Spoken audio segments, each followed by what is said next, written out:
Assalamualaikum warahmatullahi wabarakatuh, sahabat-sahabat Kang Haji Aswaja. Sekarang ini bermunculan gerakan-gerakan yang dulu adalah gerakan yang mengarah pada pendidikan, holaqoh pengajian, zikir al-mansurat, dan kegiatan kemanusiaan. Gerakan tersebut disebut organisasi Ikhwanul Muslimin, yang didirikan oleh Syekh Hasan Al-Banna.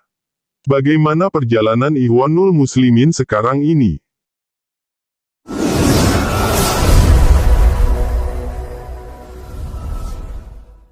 Jamaah Ikhwanul Muslimin berdiri di kota Ismailiyah, Mesir pada Maret tahun 1928 dengan pendiri Hasan Al-Banna, bersama keenam tokoh lainnya, yaitu Hafiz Abdul Hamid, Ahmad Al-Husairi, Fuad Ibrahim, Abdurrahman Hasbullah, Ismail Is dan Zaki Al-Maghribi. Ikhwanul Muslimin adalah organisasi Islam tertua dan terbesar di Mesir. Gerakan ini awalnya dimaksudkan untuk menyebarkan nilai-nilai Islam, tetapi kemudian tumbuh menjadi gerakan politik. Di Mesir terutama, gerakan ini berjuang melawan koloni Inggris dan memberantas semua pengaruh dari Barat. Syekh Al-Banna sendiri menyatakan tujuan didirikannya Ikhwanul Muslimin adalah untuk mendirikan negara Islam berdasarkan prinsip dan dekrit Al-Quran serta sunnah Nabi Muhammad SAW. Dikutip situs Al Jazeera, pada 1938, Ikhwanul Muslimin dikatakan memiliki sekitar 200.000 anggota. Jumlah tersebut meningkat menjadi 500.000 pada 1948. Selain itu, sejak tahun 1940, kelompok ini telah mendirikan kantor di sejumlah negara Arab, termasuk Suriah dan Lebanon. Sedangkan kantor pusatnya di Kairo menjadi titik pertemuan. Pada akhir dekade 1940, kelompok ini diperkirakan sudah memiliki 500.000 anggota di Mesir, dan ideologinya telah menyebar di berbagai penjuru di Timur Tengah. Pemerintah Mesir kemudian membubarkan kelompok ini pada akhir 1948 karena tuduhan menyerang target-target Inggris dan Yahudi.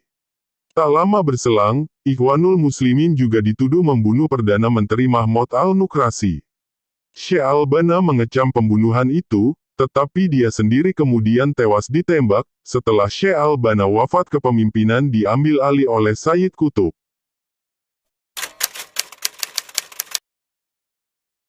Menurut Syekh Ali Jumah, guru besar Universitas Al-Azhar Kairo, mengatakan Ikhwanul Muslimin adalah organisasi kegiatan kemanusiaan, tetapi terpengaruh oleh pernyataan kaum Syiah, sewaktu Hasan Al-Banna di Masjid Nabawi Madinah, bertemu dengan Al-Kashani, Syairozi dan yang lainnya dengan slogan bentuk daulah negara Islam. Kita simak penjelasan Syekh Ali Jumah.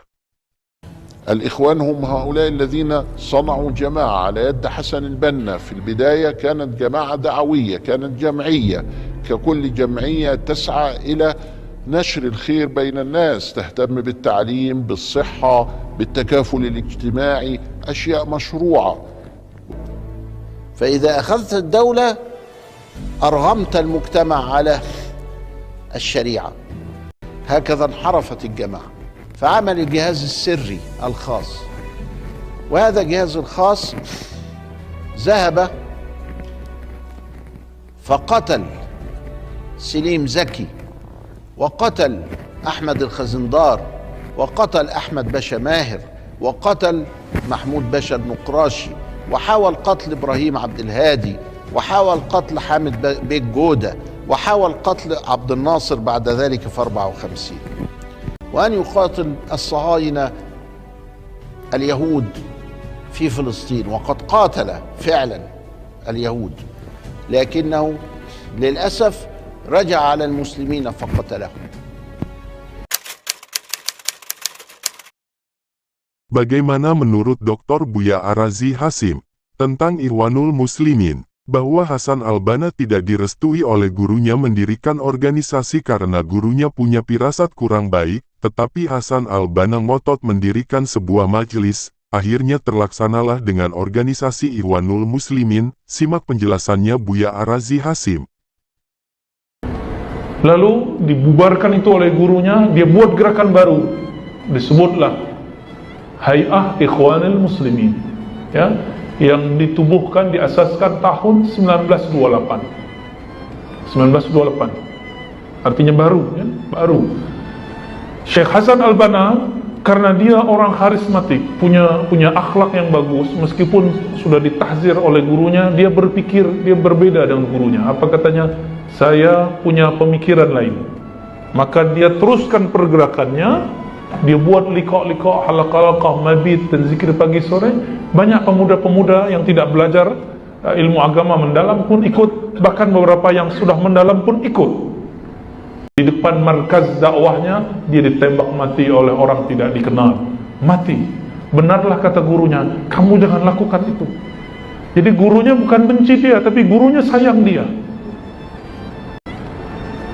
Akhirnya dengan musyawarah mereka dan ittifaq mereka kemudian mengatakan ini ikhwan muslimin mulai berbahaya. Yusuf Al-Qaradawi dengan segala kealimannya, ketika beliau sudah mulai uzur, yang memberi kabar kepada beliau tidak sahih, akhir beliau kata apa? Hancurkan Suriah, hancurkan Libya. Baiklah sahabat-sahabat Kang Haji Aswaja, bahwa Syekh Yusuf Al-Qaradawi adalah pengikut Ikhwanul Muslimin. Hancurnya Suriah, hancurnya Libya akibat dari seruan jihad dari kelompok Ikhwanul Muslimin. Setelah Syekh Hasan Al-Banna rahimahullah meninggal, tiba-tiba ada seseorang namanya Sayyid Qutb pulang dari US. Dia tidak pernah tidak pernah talaqi dengan Hasan Al-Banna, tidak pernah ambil tarikat sufi, tidak pernah ambil akidah Ahlussunnah dari ulama-ulama Azhar, lalu berbicara tentang ikhwan muslimin. Lalu dia gabung, ditangkap, masuk penjara. Ternyata di penjara satu kompleks, satu ruangan dengan orang-orang ahlu takfir wal hijrah, jama'atut takfir wal hijrah, kelompok yang suka takfir dan suka buat nama istilah hijrah. Maka masuklah ajaran-ajaran fikrah takfir dalam tafsir Said Qutb dan Ma'alim fit Thariq, dan ajaran-ajaran ikhwan menjadi ajaran takfiri sampai hari ini. Itu asbabnya. Pendapat Ustadz Sarwat LC, MA, sama dengan apa yang disampaikan Dr. Arazi Hasim, bahwa Ikhwanul Muslimin menjadi takfiri adalah karena dipimpin oleh Sayyid Qutb. Mari kita simak penjelasannya.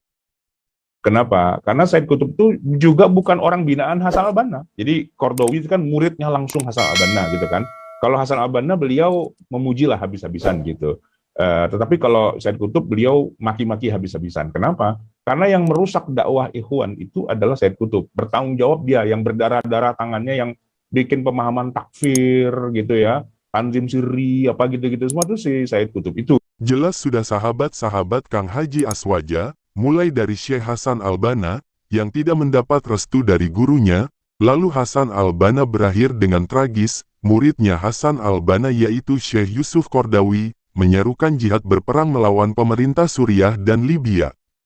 Sampai sekarang negeri itu luluh lantah hancur sehancur-hancurnya, rakyatnya menjadi miskin kekurangan pangan dan makanan kelaparan akibat seruan jihad yang tidak bertanggung jawab.